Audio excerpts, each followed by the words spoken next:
তুমি এত বড় পণ্ডিত, এত বড় শিক্ষিত, এত বড় বিজ্ঞানী, তুমি এত দামি দামি অস্ত্র বানাও, তুমি মোবাইল বানাও, তুমি রকেট বানাও, তুমি অত্যাধুনিক কত যন্ত্রপাতি তুমি বানাইছো, তুমি এত বড় পণ্ডিত, ফাতু বিসূরাতিন মিন মিসলি।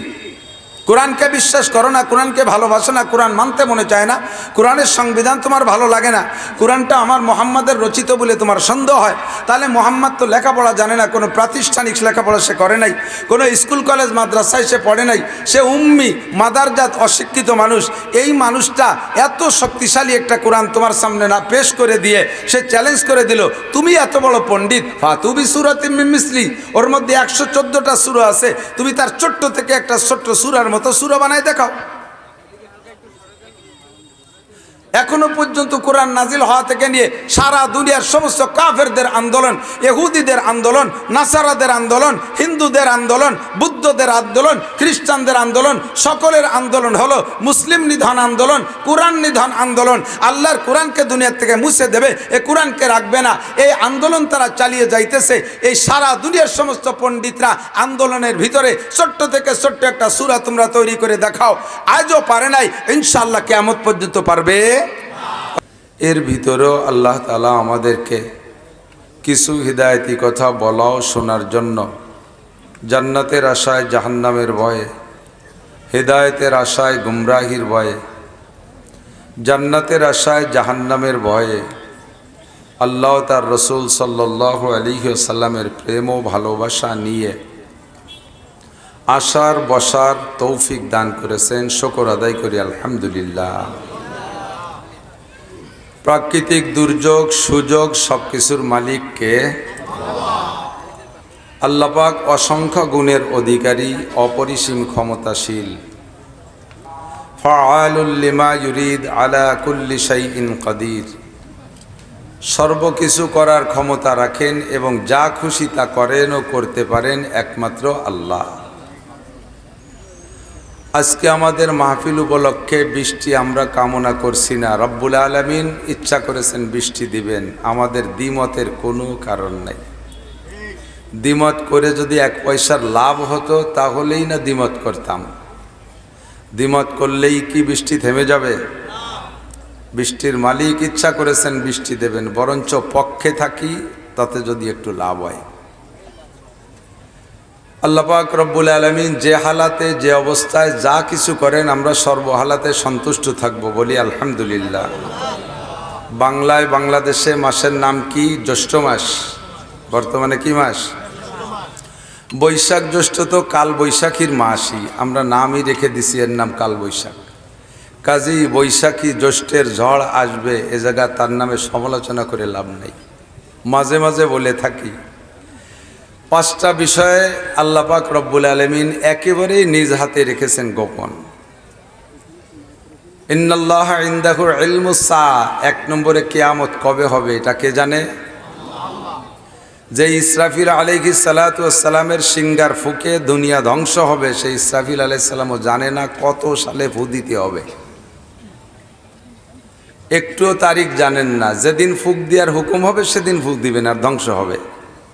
ওয়ায়ুনাজ্জিলুল গায়ব, 2 নম্বর হলো এই মেঘ পরিচালনা করার দায়িত্ব দিয়েছেন আল্লাহ তাআলা মিকাইল আলাইহিস সালামের কাছে, আমরা জানি না তাই? বৃষ্টি নামার 1 সেকেন্ড আগেও মিকাইল আলাইহিস সালাম জানে না যে এই মেঘে এখানে বৃষ্টি নামাতে হবে কি হবে না, মিকাইল আলাইহিস সালাম জানে না। আমাদের দেশের আবহাওয়াবিদরা জানে, 1-2 মাস আগের থেকে বলে দিতে পারে, অবশ্য মিকাইল আলাইহিস সালাম জানে না। উনরা আবহাওয়ার পূর্বাভাস দেখে সম্ভাবনা বলে, হতে পারে, হবেই, এ কথা বলার ক্ষমতা আজও কারো। তো মিকাইল আলাইহিস সালামও জানে না যে আজকে মেঘে বৃষ্টি হবে কিনা। সন্ধ্যার আগ পর্যন্ত আকাশ কি পরিষ্কার, বুকটা ভরে গেল দেখে। মাগরিবের পরে আল্লাহ তাআলা মিকাইল আলাইহিস সালামকে হুকুম করছে, যাও 1 চাক মেঘ নিয়ে। 3 নম্বরে ওয়ায়ুনাজ্জিলুল গায়ব ওয়ায়ালামু মা ফিল আরহাম, কোন নারীর পেটে সন্তান আছে এটা কেউ বলতে পারবে না একমাত্র আল্লাহ ছাড়া। বাচ্চা পেটে আসার পরে মেশিন দিয়ে দেখে বলে দিতে পারে, কিন্তু বাচ্চা পেটে আসার আগেও বলতে পারে তিনি কে? ওমা তাদরি নাফসুম মাযা তাকসিবু গাদা। 4র্থ নম্বর হলো তুমি একটু পরে কি খাইবা, কোথায় গিয়ে কি ইনকাম করবা, এটা তুমি বিলকুল বলতে পারবা না। তুমি যেখানে কোটি টাকা স্বপ্ন দেখতেছো 10 কদম আগাইলে সেখানে গেলে তোমার মরণও হতে পারে, পয়সা তো দূরের কথা।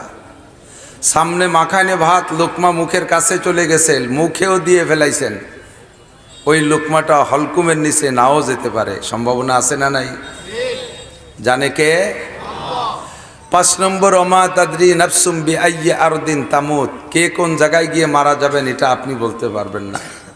তবে যেখানে মরণ আছে সেখানে যেতেই, যেখানে মরণ আছে সেখানে যেতেই হবে।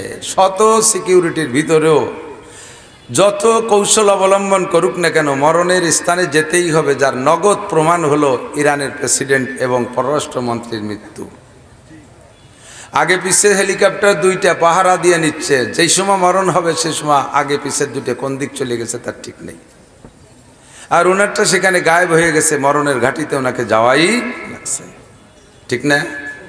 মৌলানা আলী আহমদ সাহেবের উপরে কোনো অভিযোগ নেই, ওনার বাৎসরিক মাহফিলের ডেট আছে, মাহফিল উনি এখানে কম দিয়ে থাকে না, যথেষ্ট মাহফিল দিয়ে থাকে। অতর্কিতভাবে পেয়ে গেছেন বড় বড় উলামায়ে কেরামকে, সেই উলামায়ে কেরামদের আগমনকে সামনে রেখে আপনাদেরকে অতর্কিতভাবে ডেকে নিয়ে আসছেন। রব্বুল আলামিন যেভাবে যতটুকু সিদ্ধান্ত নিয়েছেন তাই হবে, আমরা সকলে খুশি থাকবো না ইনশাআল্লাহ? অবস্থার উপরে একবার আন্তরিকভাবে পড়ি না আলহামদুলিল্লাহ? সুর ভালো না, হাসি মুখে আলহামদুলিল্লাহ। আমি আপনি বেজার হলে তো কিছু আসে যায় না, ঝড় ছাড়ছে তুমুল ঝড়, দক্ষিণে ঝড়। এক পিসাবের বাড়ির ঘর পড়ে পড়ে ভাব, পিসাবের স্ত্রী বলতেছে ঘরের চেয়ে বেরোই এই পাশে 2 কেন পেলা বাঁধান। পেলা কয় তো বাঁচতে বাঁধায়, ফিন্নে কয় মগদিক, পেলাও কয়। তো পিসাব ঘরের চেয়ে বেরোইয়া ঝড় যেদিকে আসতেছে পেলা সেই দিক দিয়ে বাঁধাইছে, বাঁধাতে হবে তো উল্টো দিক, যেদিক দিয়ে ঝড় সেই দিক দিয়ে পেলা বাঁধাইছে। বউ কয় যে তোমার কি বুদ্ধি আছে, তুমি একের বাতাসে ফিরে হয়ে গেছো, ঝড়ও যেদিকের পেলাও সেদিকের, যে কয় মিনিট পরে পড়তো সেই কয় মিনিট আগে পড়বে তোমার ঠেলায়। তো পিসাব কয় আরে পাগল, আল্লাহ যদি ঝড় দিয়ে আমার ঘর ফেলানোর সিদ্ধান্ত নেয় তাহলে আমার এই 2 খান বাঁশের পেলায় কি ঠেকাতে পারবে? যেহেতু ঠেকাতে পারবে না, কাজে আমি আল্লাহর উল্টো করতে পারবো না, আমি আল্লাহর সাথে ওই বেশতে সহযোগিতা করি। আল্লাহ যেদিকে আমিও সেই দিকে, পেলা ওই পাশেই বাঁধাবো। তা আমরাও আল্লাহর পক্ষে, বরঞ্চ সন্তুষ্ট হবেন, খুশি থাকব যে কোনো এলাকায় যদি প্রয়োজন পরিমাণ বৃষ্টির প্রয়োজন হয় অথচ কারণবশত বৃষ্টি নামতেছে না, আচানক যদি সেই এলাকায় বৃষ্টি দেখেন তাহলে কি বুঝতে পারবেন জানেন? জিবরিল আলাইহিস সালাতু ওয়াস সালামকে নবী পাক জিজ্ঞেস করছে, ভাই জিবরাইল, মানুষকে মানুষে ভালো কিছু দিলে মানুষে খুশি হয়, আর খুশির প্রকাশটা ভাষা দিয়ে হোক আর তার চেহারায় হোক প্রকাশ পায়। আপনি আমাকে লাখখানিক টাকা দিলে আমি একটু খুশি হব, খুশির অবস্থাটা তাৎক্ষণিকভাবে চেহারার ভিতরে প্রমাণ হয়, চেহারার ভিতরে হাসি হাসি ভাব। সাথে সাথে কিছু ভাষাও দেব চমৎকার, একেবারে উপযুক্ত সময়, আপনার মতো বান্ধবী জগতে কে আছে ইত্যাদি কইয়া আমি শুকর আদায় করি। তো আল্লাহ তাআলা যদি মানুষের কোনো আমলের পর খুশি হয়ে যায় তাহলে আল্লাহ তাআলা প্রকাশ করেন কি দিয়ে? তো জিবরিল আলাইহিস সালাম জবাব দিলেন যে আল্লাহ তাআলা কোনো এলাকার কোনো এক ব্যক্তির কোনো আমলেও যদি সন্তুষ্ট হয় আর তার ওসিলায় তার উপরে সন্তুষ্ট হয়ে যায়, আর ওই এলাকায় যদি রহমতের বৃষ্টির প্রয়োজন হয় তাহলে ওই লোকটার পর সন্তুষ্ট হয়ে আল্লাহ তাআলা রহমতের বৃষ্টি পাঠায় দেয়। কয়েকদিন যাবৎ প্রচণ্ড গরম, আজকেও কি গরম, সারাদিন অসহ্যনীয় গরম। হতে পারে আজকের মৌলানা আলী আহমদ সাহেব সহ এই এলাকার জনগণের কোনো আমলকে আল্লাহ তাআলা পছন্দ করেছেন বিধায় কিছু হলেও বৃষ্টি দিয়ে আমাদেরকে ঠান্ডা করে দিয়েছেন, বলি আলহামদুলিল্লাহ। এসে গেল বলে নেই, সাথে মাঝে মাঝে বলেও থাকি, সবই কথা আপনাদের জানা কথা। তবে প্রথম হলো আল্লাহ সন্তুষ্ট হলে কি দেয়? বৃষ্টি দেয়। কি দেয়? তা আল্লাহ আপনাদের পর সন্তুষ্ট হয়ে বৃষ্টি দিয়েছেন, আপনারা কি বৃষ্টির পর অসন্তুষ্ট থাকবেন? খুশি হয়ে বলি আলহামদুলিল্লাহ। বৃষ্টি তো সারা দেশেই প্রয়োজন, সব জায়গায় কম বেশ মাহফিল। হযরত মাওলানা আরিফ বিন হাবিব সাহেব দিনের বেলা মাহফিল করেছেন ফকিরহাট, ফকিরহাটালারা দোয়া করছে আল্লাহ যেন বৃষ্টি না হয়। সন্ধ্যের পরে মাহফিল করতে গেছে আর এক জায়গা, তারা দোয়া করতেছে আল্লাহ যেন বৃষ্টি না হয়। এখন মাহফিল করবে এই জায়গা, আপনারা দোয়া করতেছেন আল্লাহ যেন বৃষ্টি না হয়। আবার কালকে আর এক জায়গা মাহফিল, তারাও দোয়া করতেছে আল্লাহ বৃষ্টি না হয়। ডেলি মাহফিল আল্লাহরা দোয়া করে বৃষ্টি না হয়, তাই হবে কবে? তা বৃষ্টি কি হবে না?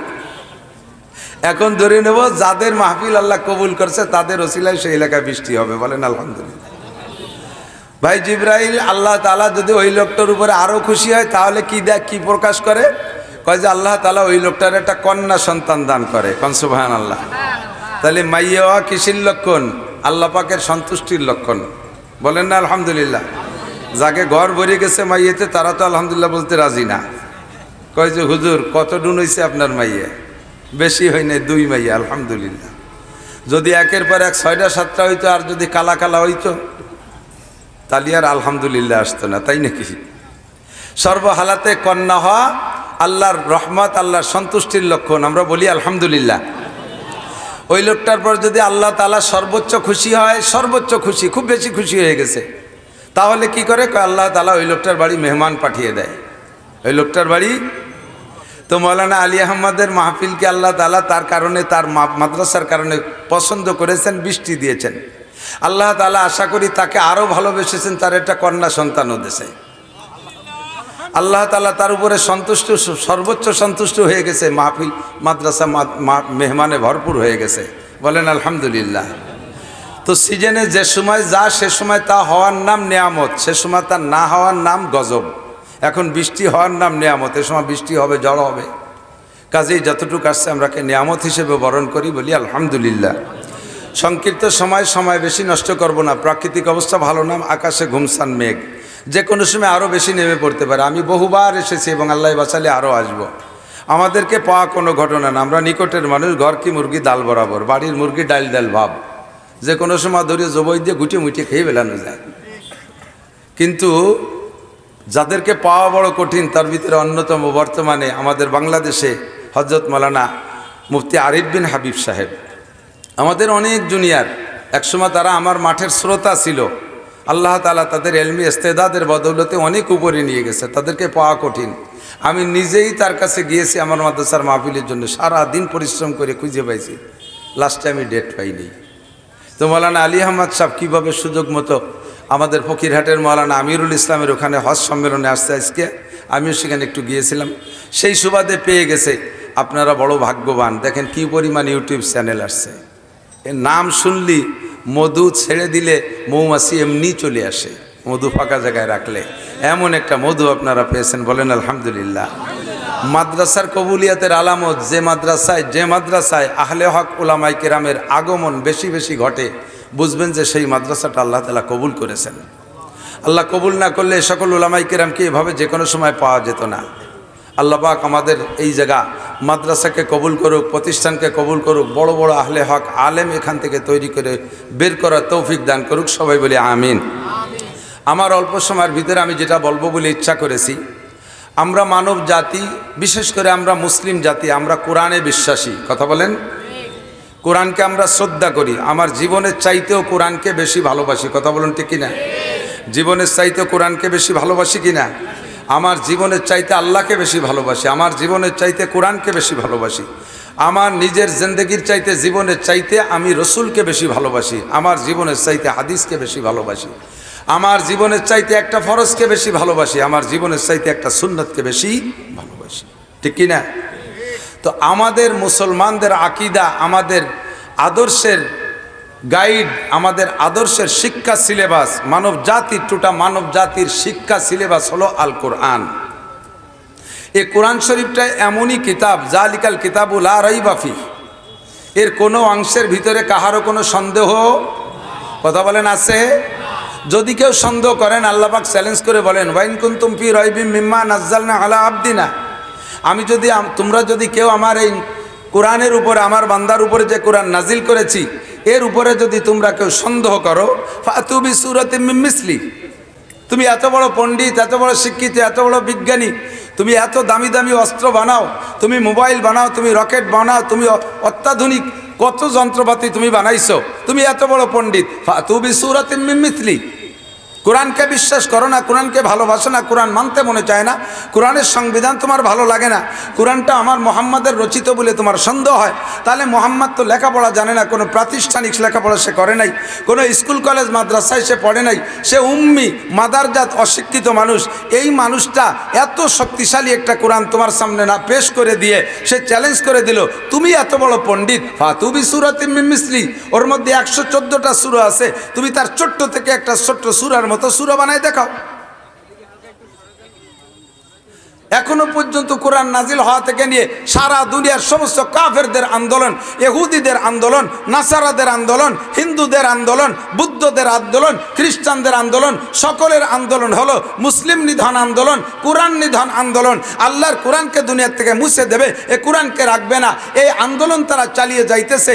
এই সারা দুনিয়ার সমস্ত পণ্ডিতরা আন্দোলনের ভিতরে ছোট্ট থেকে ছোট্ট একটা সূরা তোমরা তৈরি করে দেখাও, আজও পারে নাই, ইনশাআল্লাহ কিয়ামত পর্যন্ত পারবে? কথা বলেন, পারবে? কোনোদিন পারবে না। এবং কোরআনওয়ালাকে আল্লাহ তাআলা এমন যোগ্যতা দিয়েছেন, নবী পাক বলেন উতীতু ইলমাল আউয়ালিন ওয়াল আখিরিন, আল্লাহ তাআলা আমাকে আগেও পিছের সমস্ত ইলম দান করেছেন। বলেন সুবহানাল্লাহ। হুজুর আলাইহিস সালাম বলেন বুইস্তু মুআল্লিমা ওমা বুইস্তু মুতাআল্লিমা, আমাকে আল্লাহ তাআলা ছাত্র হিসেবে পাঠায় নাই। দুনিয়ায় আমার কোনো ছাত্র নাই, দুনিয়ায় আমার কোনো শিক্ষক নাই। আমা বইস্তু মুতাআল্লিমা, আমি ছাত্র হিসেবে আসি নাই। মা আমাকে পড়াই নাই, আব্বা আমাকে পড়াই নাই, দাদা আমাকে পড়াই নাই, মক্কার কোনো মাস্টার আমার নাই, মদিনার কোনো মাস্টার নাই, দুনিয়ার জাগতিক কোনো মাস্টার আমার নাই, আমি কাহারও ছাত্র না। বইস্তু মুআল্লিমা, আল্লাহ তাআলা আমাকে উস্তাদ বানাই পাঠিয়েছেন।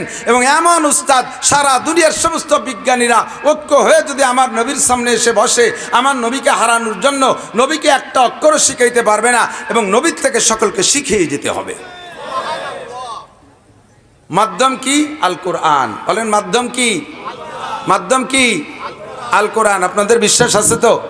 কোরআনের কোনো একটা আয়াত কি বর্তমানে অসামঞ্জস্য? এই জামানায় চলে না এরকম কোনো ওয়াসাল আয়াত কোরআন শরীফের মধ্যে আছে নাকি? কের ধারণা সেরকম আছে? যদি সামান্য ধারণা থাকে তাহলে আপনার ব্রেনকে ওয়াশ করেন। সমস্যা আছে, আপনার ব্রেনের মধ্যে ত্রুটি আছে, পাগলা কারদে পাঠাইতে হবে। পাবনা চলে যান, কিছুদিন চিকিৎসায় আসেন। তাহলে পাবনার পাগলা কারোদের এই রোগের চিকিৎসা হয় না, এই রোগের চিকিৎসক আবার আলাদা। মুফতি নুরুল আমিন সাহেবের কাছে যান, হযরত মাওলানা মুশতাক আহমদ সাহেবের কাছে যাবেন, শিব্বির আহমদ সাহেবের কাছে যাবেন, চরমুনার পীর সাহেবের কাছে যাবেন। এরকম বড় বড় উলামায়ে কেরামদের পাগলা কারদে যাই আপনার এই পাগলামি সুস্থ হতে হবে, নইলে জাগতিক কোনো বই পুস্তক পড়ে এই পাগলামি সুস্থ হওয়া যাবে না। এ কোরআন শরীফ কি রসুলের জামানায় চলতো আর এখন চলে না এরকম? আর 10 বছর চলবে, তারপরে চলবে না এরকম? কিয়ামত পর্যন্ত চলবে কি চলবে না? চলবে, চলবে। কোরআনের আদর্শ আজ থেকে 1500 বছর আগেও যেমন চলতো এখনও চলে। দুনিয়ার মানব রচিত আদর্শ কিছুদিন চলে আর কিছুদিন পর পর তা নবায়ন করা লাগে। জাতীয় সংসদে যে সংসদ পরিচালনা হয়, যে সকল সংবিধান আছে, মাঝে মাঝে সরকার নিজেরাও থাকে। 20 বছরের ভিতরে সরকার, আওয়ামী লীগ সরকার কয়েকবারই তাদের এই কি বলা হয় সংবিধানকে পরিবর্তন করেছে। সংসদে যে সংবিধান পরিবর্তন হয়, আমাদের কোরআনের সংবিধান 1500 বছরে পরিবর্তন হয় নাই। আল্লাহ পাক তাও চ্যালেঞ্জ করে বলেছেন লা তাবদিলা লিকালিমাতিল্লাহ, আমার এই সংবিধান কিয়ামত পর্যন্ত পরিবর্তন হবে। একটু বিশ্বাস করেন, স্বীকার করেন, কিয়ামত পর্যন্ত পরিবর্তন হবে? হবে না। তো এই কোরআন শরীফ 1500 বছর চললো, আরও যদি 1 কোটি বছর দুনিয়া থাকে চলবে কি চলবে না? হযরত আদম আলাইহিস সালাতু ওয়াস সালাম থেকে নিয়ে কোরআন দুনিয়ায় আসার আগ পর্যন্ত টাইম ছিল সর্বোচ্চ 7.5 বা 8.5 বছর। সর্বোচ্চ 8.5 বছর। আদম আলাইহিস সালাম যখন দুনিয়া আসছে, নবী আলাইহিস সালাতু ওয়াস সালাম আসার আগ পর্যন্ত, আদম থেকে নিয়ে নবী আলাইহিস সালাম পর্যন্ত সর্বোচ্চ 8.5 বছর। এই পর্যন্ত ধরা হয় 9.5 বা 10,000 বছর আগে আদম আলাইহিস সালাম আসছে। তো যেই কোরআন 1500 বছর খুব বুঝতে হবে।